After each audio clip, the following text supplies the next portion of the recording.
Hello bachcho, let's see the question. The question is, the below diagram shows a typical biogas plant. Which of the following four option products labeled A, B, C are correctly identified? तो यहाँ पे हमें जो figure दे रखा है, ये figure है of a typical biogas plant और हमें यहाँ पे ए, बी और सी जो है इसको हमें यहाँ पे करेक्टली आइडेंटिफाई करना है। तो यहाँ पे हम सबसे पहले ये देखते हैं कि ये जो बायोगैस प्लांट है इसका यहाँ पे क्या यूज होता है। तो यहाँ पे अगर हम लोग बायोगैस प्लांट की बात करें तो यहाँ पे जो बायोगैस प्लांट है इसमें यहाँ पे प्रोड्यूस होता है बायोगैस। इट प्रोड्यूसेस बायोगैस और ये जो बायोगैस प्रोड्यूस होता है ये होता है by the anaerobic breakdown. It is done by anaerobic breakdown of the organic waste. तो यहाँ पे जो ऑर्गेनिक वेस्ट होता है उसका यहाँ पे एनाएरोबिक ब्रेकडाउन होता है और उससे यहाँ पे बायोगैस का प्रोडक्शन होता है।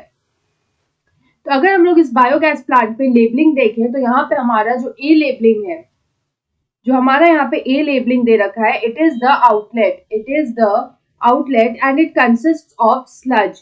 It is the outlet, it consists of sludge which is used as manure, तो यहाँ पे ये जो आउटलेट है ये इट कंसिस्ट ऑफ स्लज जिसको हम लोग एज अ मैन्योर यूज करते हैं। तो ए जो लेबलिंग है वो होगा हमारा स्लज। उसके बाद अगर हम लोग यहाँ पे बी लेबलिंग की बात करें तो हमारा जो यहाँ पे बी लेबलिंग दे रखा है वो है of gas holder. It is gas holder. तो यहाँ पे ये जो गैस होल्ड करके रखता है it is the biogas. It is the biogas जिसको ये यहाँ पे होल्ड करके रखता है। जो बायोगैस है इसमें मेन कॉन्स्टिट्यूएंट जो है वो है methane. Methane is the main constituent of the biogas. यहाँ पे मैक्सिमम कॉन्स्टिट्यूएंट है बायोगैस का। उसके बाद अगर हम लोग यहाँ पे मीथेन के अलावा जो अदर बायोगैस होता है वो होता है carbon dioxide and hydrogen sulphide.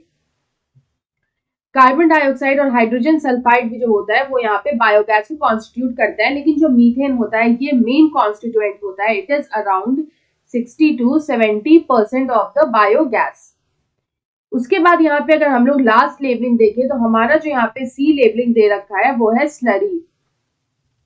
It is the slurry और यहाँ पे जो डंग वाटर है वो यहाँ पे कलेक्ट होता है। तो यहाँ पे अगर हम लोग देखें तो हम लोग इस तरह से यहाँ पे लेबलिंग कर सकते हैं। तो हम लोग का अगर करेक्ट लेबलिंग देखें तो ऑप्शन बी में दे रखा है A sludge, B methane and carbon dioxide which is the biogas और सी यहाँ पे दे रखा है डंग वाटर। तो यहाँ पे अगर इस क्वेश्चन का करेक्ट आंसर देखें तो option B is the right answer. I hope you understood it well. Best of luck.